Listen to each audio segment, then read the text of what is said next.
I want to get on here and spark a little dialogue about abuse. Personally, I grew up with some very abusive people that would always, be very adamant that what they were doing was not abuse. This type of people, this type of person, this type of behavior, abuse, abuse does happen in the physical, as in physical violence and sexual violence, which is abuse. And then, there's also mental, emotional, psychological, verbal abuse. And something that I have been able to accept within my soul recently is the fact that psychological abuse is abuse, mental abuse is abuse, verbal abuse is abuse, emotional abuse is abuse.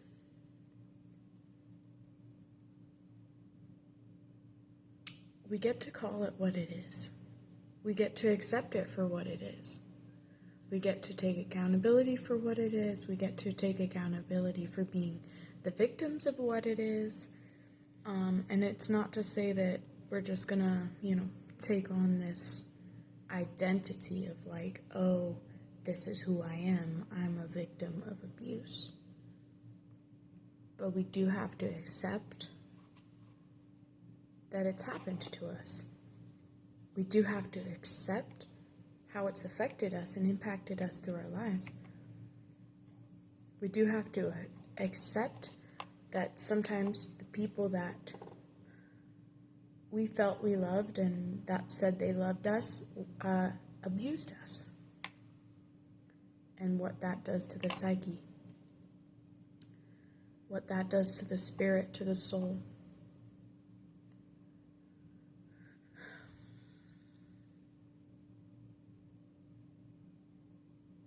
Something that I'm observing on very personal levels with the majority collective that I would name as my abusers.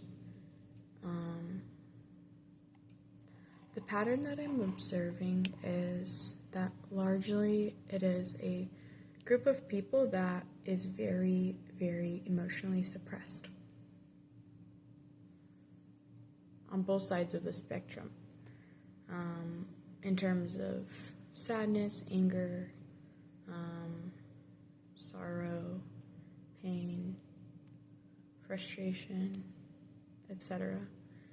To the other side of it that encompasses love, that encompasses kindness, respect, joy. These people are very emotionally suppressed. They do not metabolize their emotions. They stuff their emotions down when it's too vulnerable, when it's too painful, too scary to face. They push those emotions down. And as I've been processing a lot of my own childhood trauma that has led into my circumstances and scenarios as an adult, I am observing that the emotional suppression holds space for abuse to happen. It's very nuanced.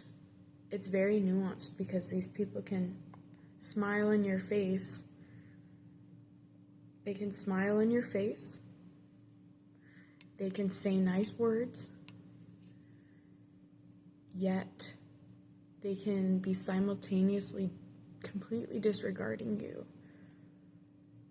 Especially when you are not like them. Especially when you are not so emotionally suppressed. When you don't have habits. I guess we all probably have habits in some way to suppress our emotions. But, people who care more for the truth and care more to have authentic relationships where one can show up as their self.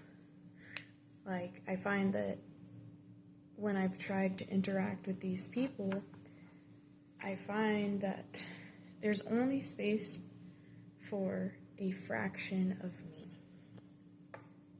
A fraction of me. So anything that I've experienced or felt or, anything I've experienced, felt, endured that they can't directly relate to, they have no space for it. They have no space to even hear about it. So, I just want to address that generally. Because I'm understanding at this point how,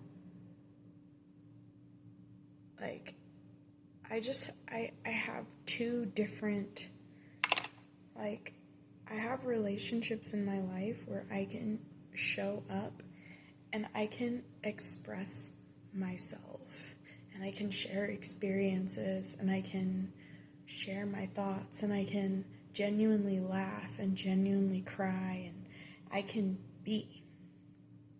And I know in those spaces that I am safe. And then there's these other dynamics of relationships which I am shifting away from and honestly outgrowing.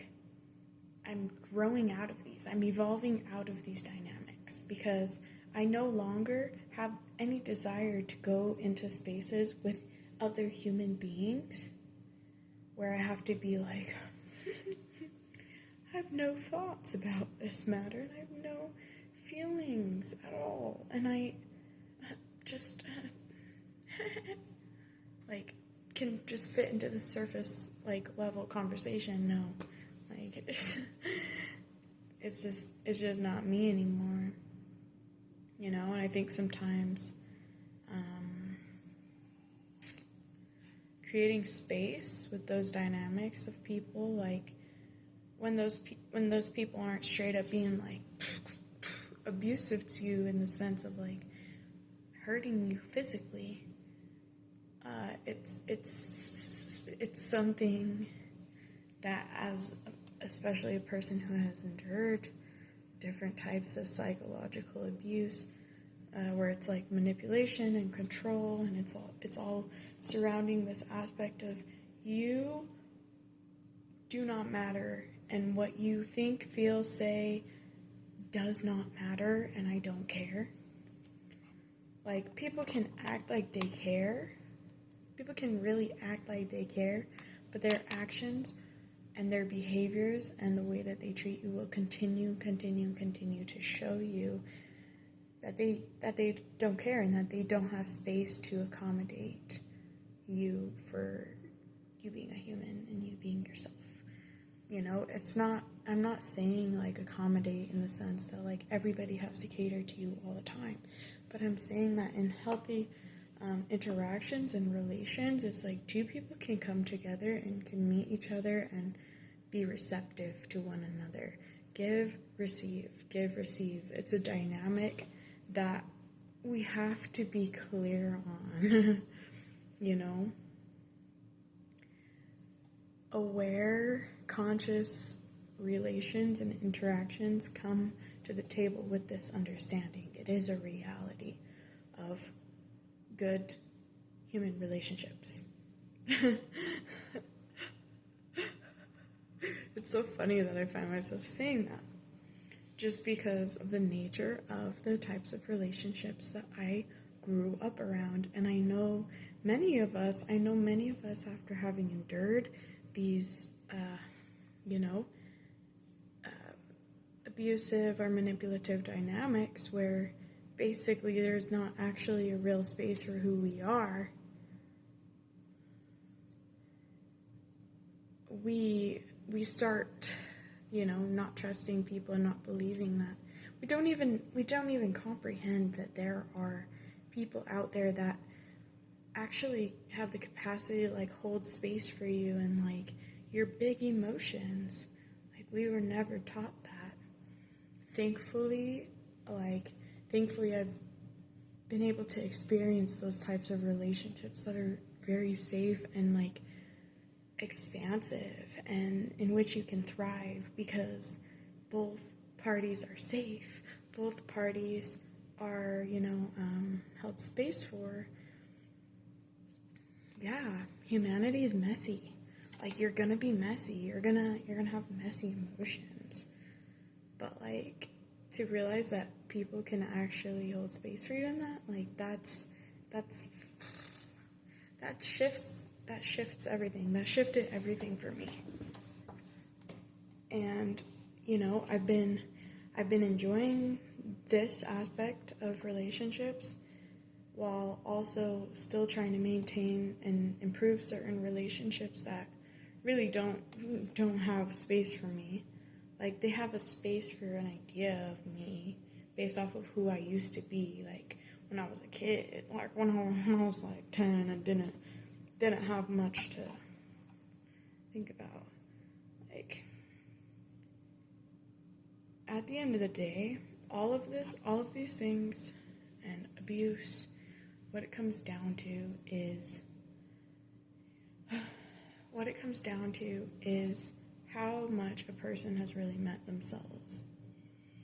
If a person has been controlled and manipulated and, you know, just given, what's it called, niceties, like, through their life, that's what they replicate. If they haven't, like, you know, come to themselves and been like, oh, that's not cool. It's not cool that this person's trying to control me. Like, they will keep controlling other people.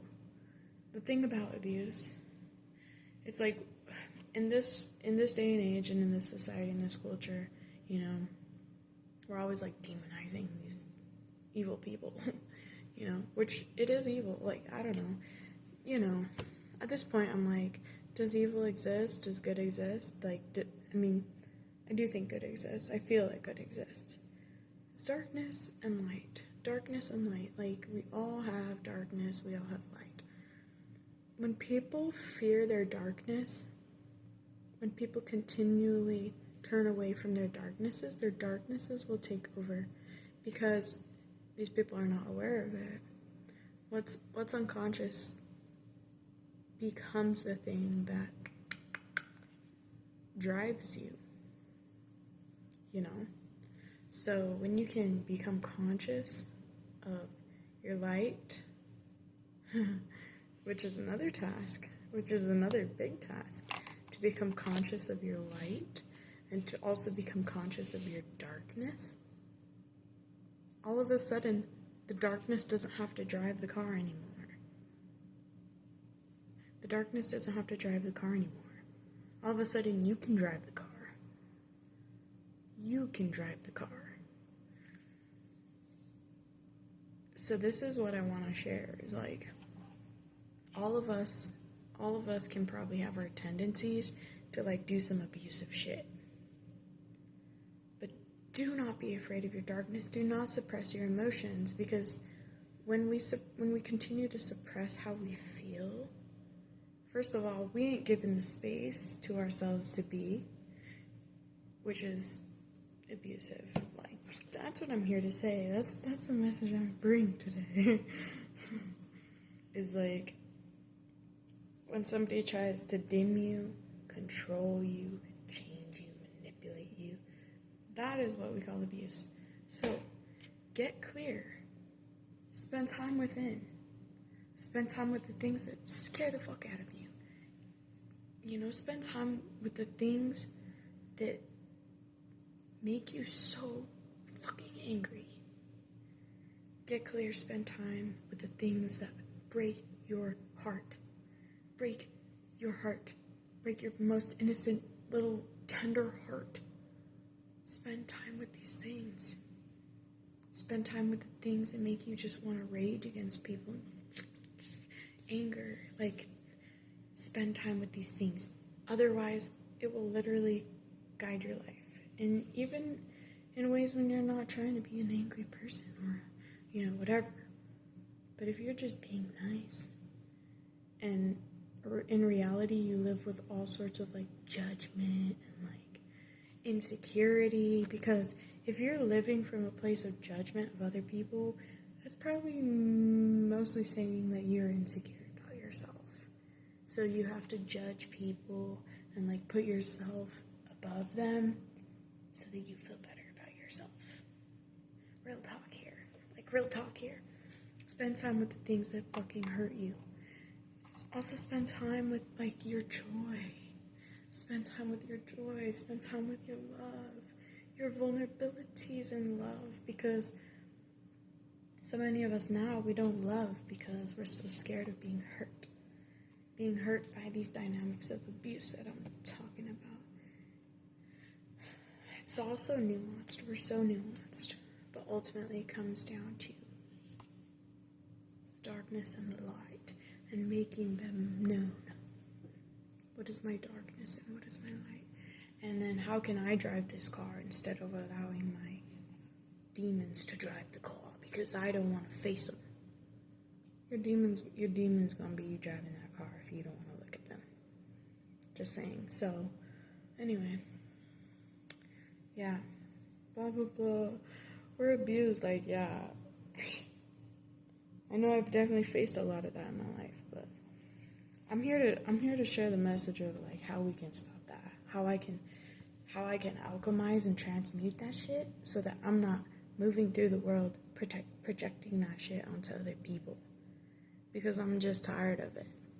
That's the point. That's the conclusion that I'm coming to, is that I don't want to be a person that has that effect in the world. I don't want to have that effect on other people, you know. I want to inspire people. I want to empower people. I want to help people to feel safe, to feel loved for who they are. I'm not here trying to control people. I'm going to speak my mind. If you don't have space for that, like, maybe it's just because you're trying to be comfortable, you know? Like, at this point, I spend too much of my life, like, literally not being myself just to keep people comfortable. Because they taught me that's what I needed to do. Or else it was going to be messy. It was going to be dangerous. It was going to be very uncomfortable for me. So, whatever. I don't care anymore. I think this is an important message, you know? And just, like, allow yourself to love yourself. Allow yourself to respect yourself. Allow yourself to honor yourself enough that you can separate yourselves from the dynamics that kept you imprisoned and kept you stuck and kept you drained emotionally, spiritually, energetically. These types of people, whether they want to or not, they will drain your energy because they cannot create it for themselves.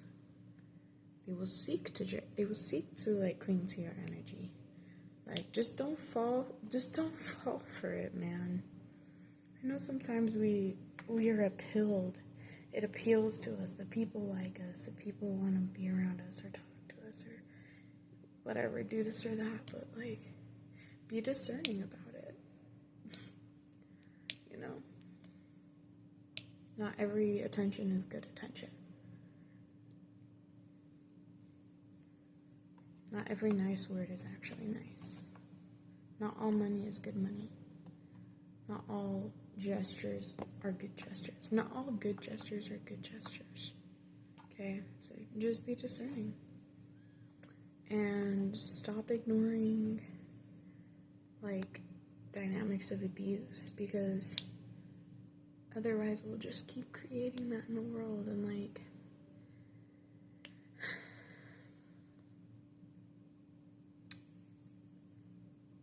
we need a change. We need a change, man. We need a change. I feel like this shit's been going on for too long. Really. And we're at a point when humans, on a large scale, actually do have more emotional and social intelligence to the point where we're like, let's move into love. Let's move into love instead of, like, continuing to just, like, oppress each other. And really, it's, like, a much happier existence and experience. I don't think these types of abusive or miserable people like the experience. Like, they're just not happy. That's the thing. That is the thing. What a nuanced topic this is. This is so nuanced. So nuanced. Everything is so nuanced at this point. I'm just like,